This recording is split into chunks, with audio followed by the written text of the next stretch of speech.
Participate, engage, speak out, use your voice to be an effective advocate.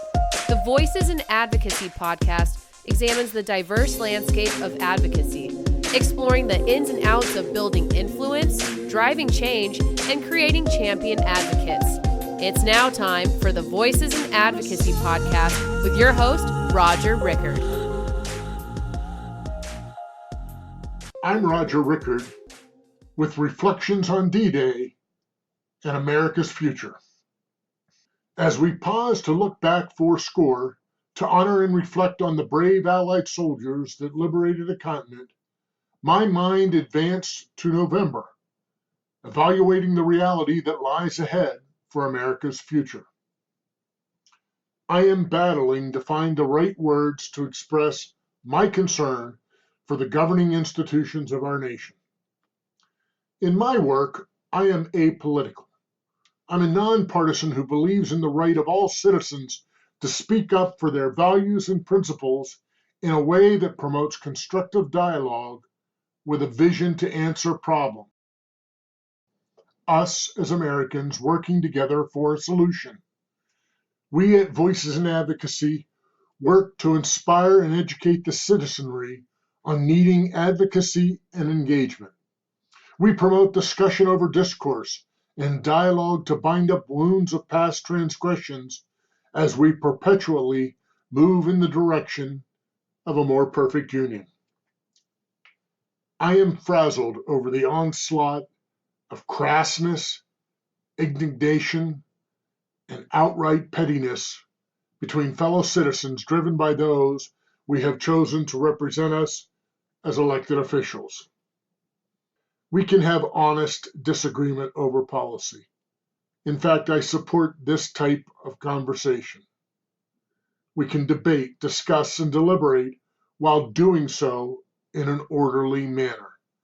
These discussions need to be thought-provoking, respectful, and fact-based. We can agree to disagree without being disagreeable. This is so important in our political discourse as well as in our daily dealings with others. Let us begin with a respect for a complete understanding of others' positions and reasoning.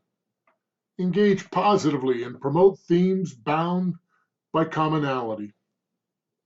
Currently, there is a three-ring circus going on in our politics, the likes of which we have never seen in modern times.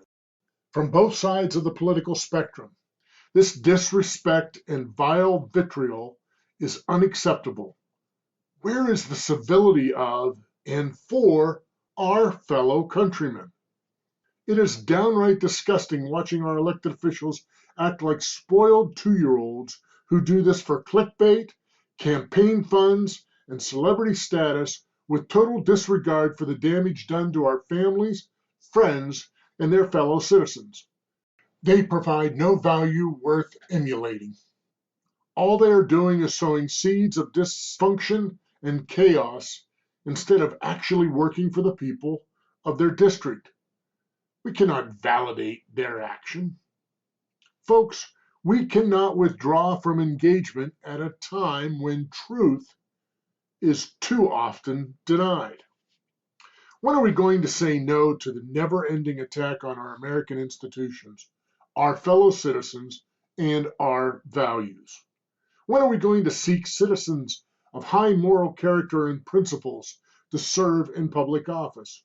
Who will be there to help heal our nation and move us forward together? For if we do not, we will find our country in a perilous and dangerous democratic death spiral. We are not a nation in decline. We are not a third world banana republic.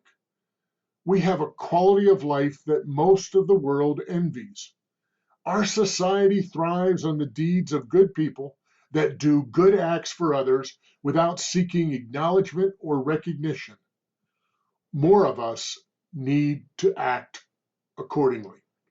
We need to stand up to the ideals of freedom and democracy. For when we do, we send a beacon of hope to all of mankind that our cause is a just cause.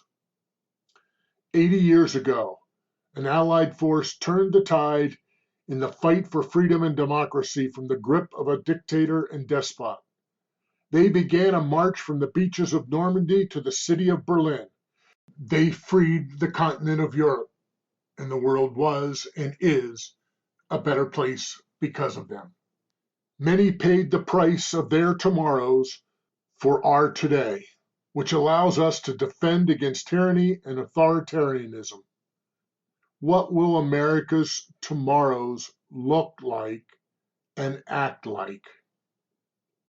Are we willing to stand up and speak out against dictators and despots, or those that want to be, both foreign and domestic?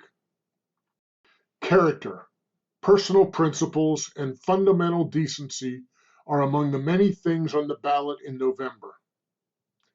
I will be voting up and down the ballot for civility and order, not chaos and dysfunction. I encourage you to do the same. Given the choice between authoritarian tendencies and someone with character who might be a step slower, I'll choose the latter each and every day.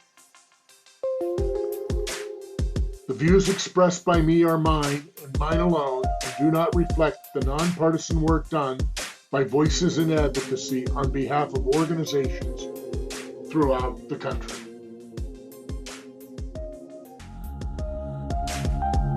We hope you enjoyed today's Voices in Advocacy podcast and look forward to you joining us again next week. To learn more about Voices in Advocacy, go to our website, voicesinadvocacy.com.